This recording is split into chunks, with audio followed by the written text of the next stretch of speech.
In cities around the world, food systems are the heartbeat of survival and development. The Food and Agriculture Organization, together with the World Bank, define the urban food system governance as the processes and mechanisms that link agriculture, food ecosystems, and health, ensuring that all stakeholders, farmers, traders, and consumers are coordinated effectively.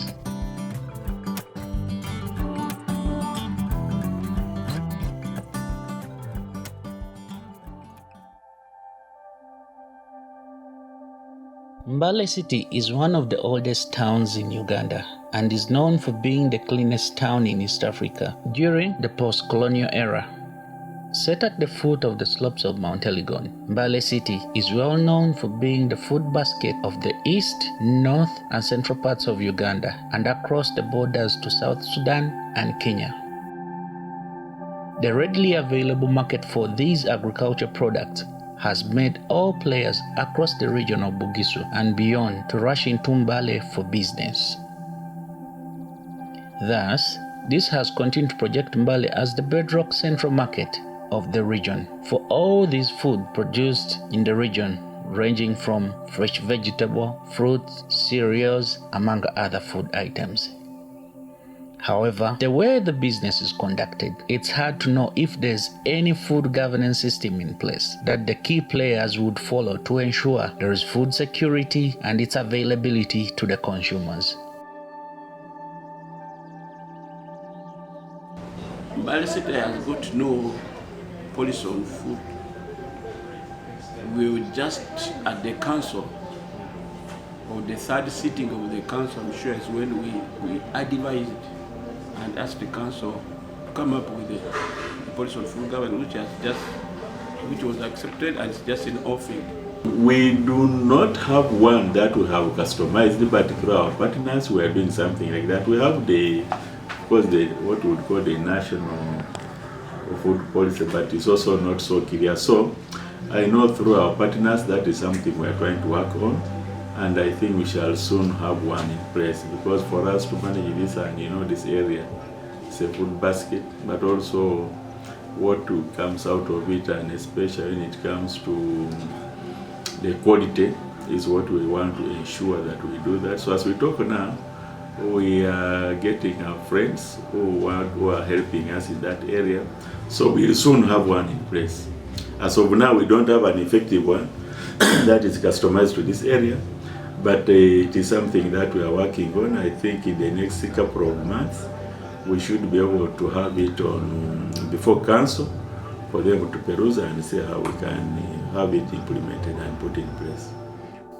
In this state of affairs where the city has no food policy guiding the stakeholders on how food needs to be handled, this has left the consumers at the mercy of the farmers. In Mbale, mostly our food is good from the farmers, which farmers have, I could say, have been trained on the best way to do the farming to ensure that the food is safe. However, the farmers themselves are also stubborn. They look at it is very costly to go through the safe methods, and during transportation it has also come to a point that everyone wants to gain more profit. We are aiming at profit maximization other than actually looking at what we are going to take into ourselves. So you find that the farmers and the vendors themselves during the process of transportation do not actually mind of the safety. We have seen very many carrots coming from Budwale, but the way they are washed from where they are being washed, the water source itself is not so safe. It is not so safe. So you look at a very clean carrot as you look at it, or vegetable, but in the process maybe it has been contaminated and it's really not safe for our consumption. Mbale City gets 75% of the food from outside the city, the neighboring districts and areas that surround Mbale City. To name, we can talk of Butalege, especially in rice, Budaka rice and the other cereals, fruits, especially oranges and mangoes. We can talk of Bukedea, neighboring with most of the root crops, potatoes, sardine, meat. We can talk of Soronko, most of the fruits and the bananas. We can talk of Mbale district and Bududa, basing on, and part of the food comes from Tororo. The 25% that is produced within the Mbale city, because Mbale city had so many annexed sub-counties that belong to Mbale district. And these are really farming areas. So about 25% of the food comes within the Mbale city, as I may say. In terms of food crops, fruits and vegetables. But the city also produces a number of livestock, especially poultry products.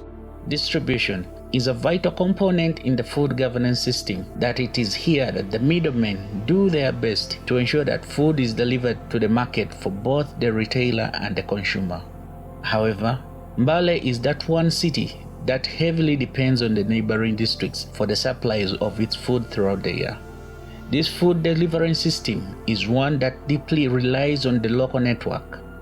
You don't have a specific established structure to handle the food.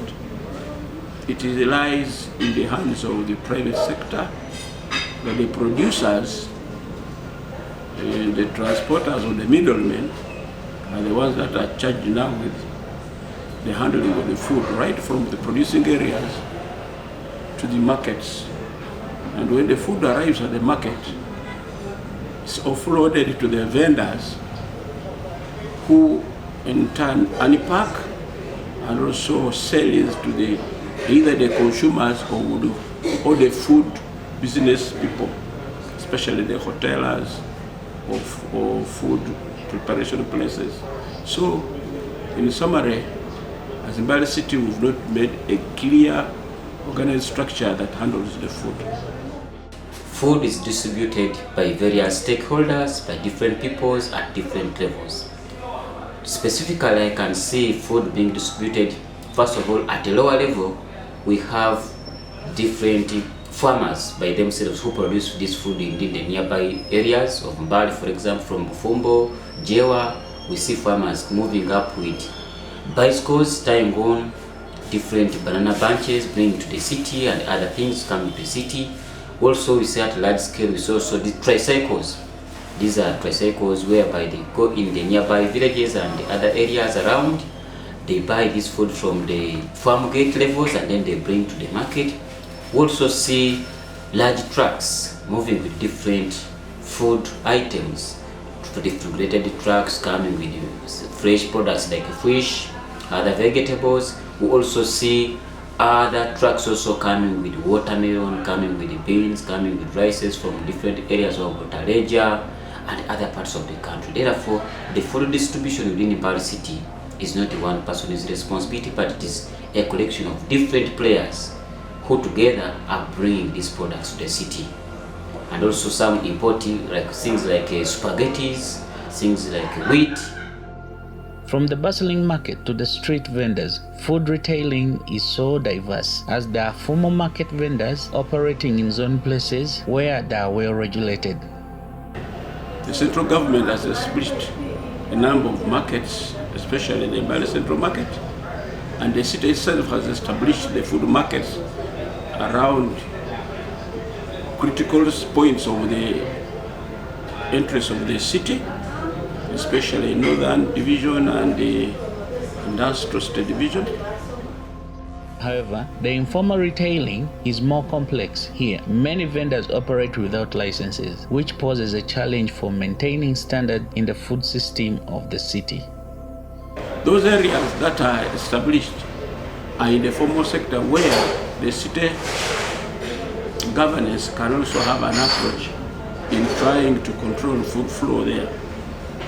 But I likely say that there are some areas that are in the informal sector, almost dominating the formal sector as far as food handling is concerned. The most people who are doing the vending on these streets are the producers themselves.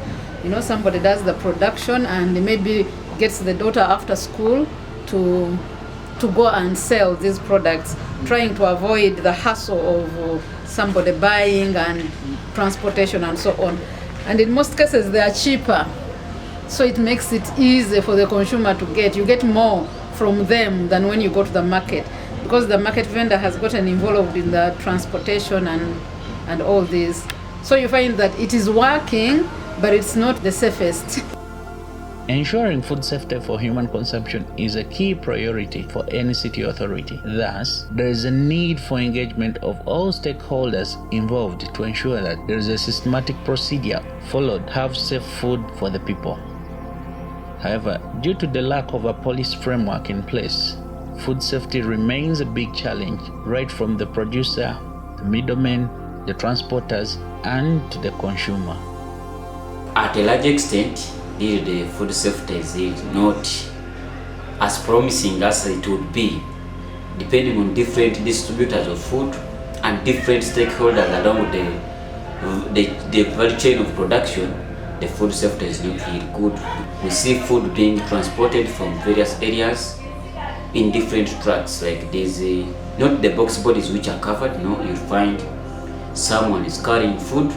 At the same time, is also putting iron sheets, putting on cement on the same food, whereby there's a lot of adulteration, there's a lot of contamination by metals and other non-food products. We see food being distributed along the roads. You find different people hawking different food materials. Others are selling near the garbage areas and in unclean environment. You find in the evening, for example, people, the butchery guys, they move away from their area selling points, then they come along the road to sell fish, to sell meat and other things. Therefore, it gives me a very big doubt on if the food is of good safety to human beings. I really see a lot of adulteration and contamination from different foreign materials, depending on the way the food is distributed, the way the food is stored, and how the people who are even dealing into the production and the distribution point, their way of clothing, the attires they are putting on, they are not to that level that we see that the food should be of high safety. And therefore, when I go to the point as agro input dealers, we distribute our agricultural protections, but now we train farmers how to properly use them. But most times farmers abuse the way these chemicals are meant to be used. You find that a farmer is going to harvest products. In fact, he sprays right now, then he's going to harvest, thinking that he's trying to preserve these products not to ripen up fast. But in all, the chemical residues are held on the products. Therefore, the safety cannot be guaranteed. In this state, the consumers are always left at the mercy of the producers who only aim at making profits. I have interacted with some urban farmers who really know the importance of selling out safe product, that if I sprayed it today, then it is not safe for me to sell this product. However, for others who are in the villages, they don't care. There is a saying that this tomato, once I spray it, it will take longer before it gets spoiled. So somebody will not mind about the consumer, forgetting that even his or her own relative can easily enjoy the same stuff. So at personal level, some people have gotten to understand the importance of safety in the foods.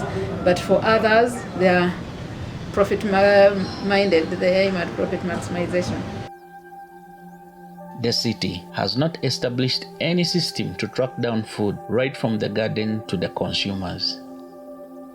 I may not, with a lot of authorities, say it is very safe because we've not put in place a system to track from area of production, transportation to point where we are selling. As of now, a lot of concentration is being done at the point where the selling is taking place. Like if you've gone to the market, we've improved on the stalls where especially horticultural products are being sold from, and then fresh foods and all that. These are activities that are happening and continuing. But definitely there is need to improve on the transportation, because most of these are transported generally and then sometimes a bit of cleaning and whatever is done from here.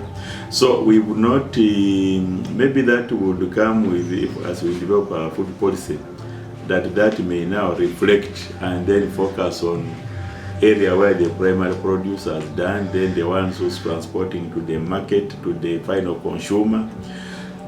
We can give that assurance once we have this in place. We have sensitized the farmers, the brokers who are brokering between the farmer and the seller to the consumer.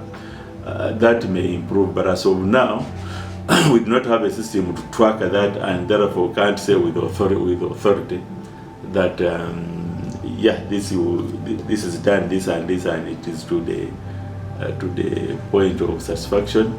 But we can fairly say yes, it's not something that you will say is done haphazard, but we do not have a system, and the fact that we have also not put in place that food policy, then tracking, it becomes a bit of a challenge.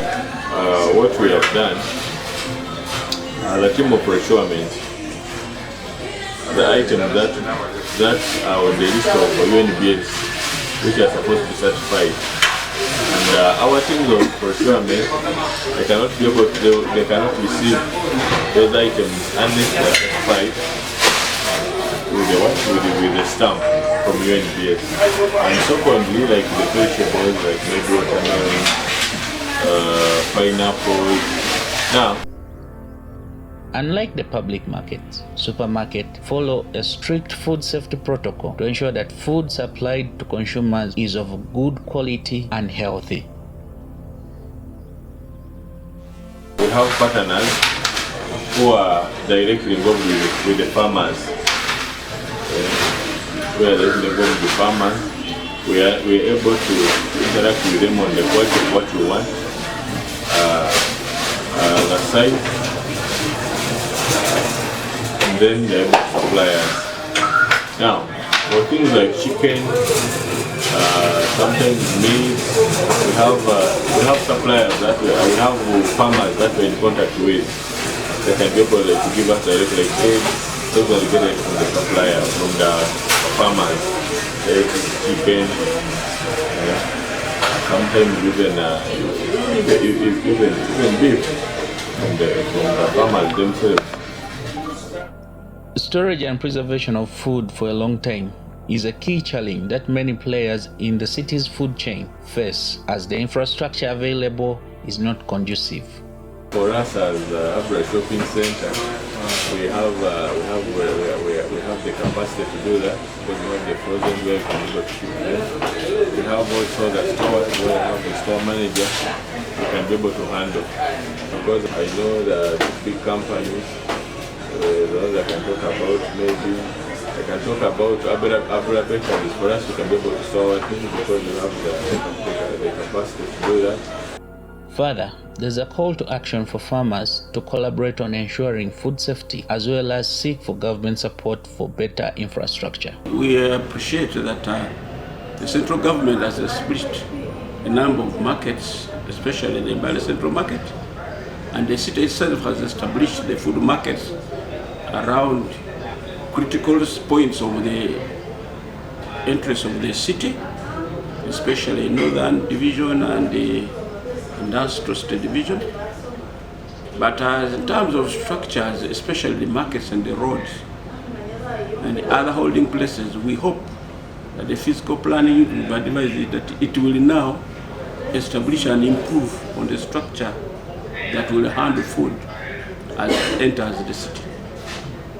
First of all, we need to sensitize the farmers on the benefits of storing their food, so that they minimize on the losses. Because something like tomatoes, if you keep in a cooler, it can stay for more than even 7 days. But if you're not putting in the cooler, maybe you put them in the room where the room has no ventilation, the room it's not conducive for tomatoes. You may realize they may spend only only 3 days. And in those 3 days, you may realize there are a lot of losses. To ensure that food safety is realized, there is a call for collective action to make sure that Mbale is clean and free from garbage. Proper disposal of solid waste and garbage is very important. That after you've done this, where do you take the rotting, for example, tomatoes? What happens with them? The peelings from matoke, what happens with them? The things that accompany matoke, the banana leaves and all that. That is very critical. Then also what you're selling, the person who's going to consume. What is that certainty that you will go to the store and you are very sure of what you're buying and therefore where you're going. Therefore, that is what now calls the urgency for us to have in place the food policy, outlining all these things we are talking about, the guidelines of how you do what and then all that guide, and therefore even the ones who are doing the extension works to go and sensitize, they'll be equipped with the right tools to go and deliver the right information and therefore right guidance. As of now, of course, we pick here, there bits that we use for us to be able to share with them. There's a general call for consumer sensitization, as these can influence on the food safety on the market. The farmers have been sensitized. We have involved the transport sector. However, the consumer is still not really satisfied. The consumer will always look for quantity because he or she may not understand the quality. So more sensitization is actually needed to the consumer, because once the consumer understands this thing, I think he can change the whole value of our commodities. If the consumer understands that it is safe in this way, can even pay more for what he is consuming as long as he knows it is actually safe. As part of the strategy to have a clear governance system in place, the city has started collaborating with the non-government organization to see that it develops its food policy. Thus, they have established a good food council and parliament that is cultivating the collaboration of different stakeholders within the food system to figure out the possible remedies to the challenges that they face. The 2 years that have come into existence and forming this good food council and parliament, we have achieved a number of issues and areas that we have addressed, beginning with trying to sensitize and bring together the stakeholders under the good food governance issues, especially using an approach of the food systems that addresses a number of stakeholders that when they gather together can pave way to seek solutions to these challenges. Mange say that we have addressed using the top-bottom approach, where we have started with the consumers of the food, the vendors, and the market governance, especially in the Mbale Central Market. Although these efforts are happening, there are looming challenges threatening the council, and there's need to strengthen it so that it can support the general population that is increasingly growing in the city. Well, to talk of the composition of this food for Mbale Parliament, I think it has not gone widespread because it is just within the markets, especially Mbale Central Market, technical people at the city level, the political wing of the city. The stakeholders that were brought on board were basically the food vendors, the farmers, the transporters, the lawmakers, and the enforcers. So at a certain point, we looked at the future of the food safety of Mbale City being good.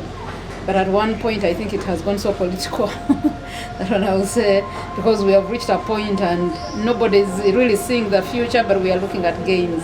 What do I gain in this?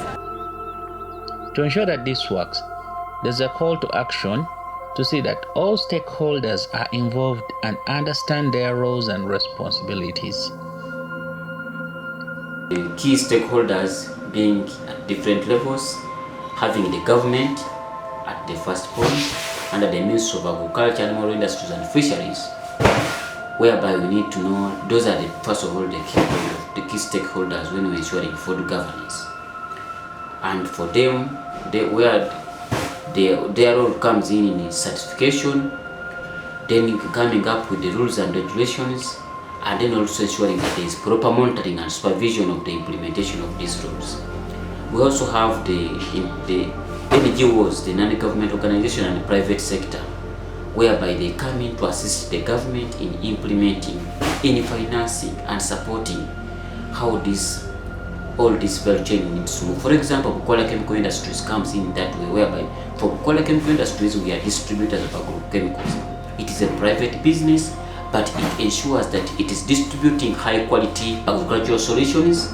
It also have a role of training the input users and agro input dealers to ensure that every kind of agricultural input, because this is where food is going to come from, is utilized in the right way, it's handled in the right way, farmers are using them in the right way to ensure that every kind of a person who is using or consumer gets the right products. We have other stakeholders like the transporters. These are people who are going to transport either the agricultural inputs or who are going to transport the produces from the point of production. They need to be part of it because they will ensure that all products are transported in the right way and in the right manner. The idea has been welcomed both politically and the technical staff and the other stakeholders, and therefore I'm very hopeful that in a few years to come, 2 or 3 years to come, because this Good Council has been now put in the city development plan, and once it's considered and given budget lines, it's likely to meet its goal. I see Mbale City in the next 5 years, if this concept is well received, well handled, and it finds fertile grounds and we get results out of it. In 5 years, I see people from the neighboring districts and areas looking at Mbale City as one of the best in terms of food safety. You will find that somebody even traveling to Juba will say, no, I will eat in Mbale. So I see people's incomes growing in the city. Yeah, if it is well perceived and put to good use. I see our incomes increasing because we shall be even feeding our neighboring districts. As Mbale City is on its journey towards transforming its food system, fostering collaboration and building on the strength of its diverse stakeholders will pave way for its brighter and more sustainable future.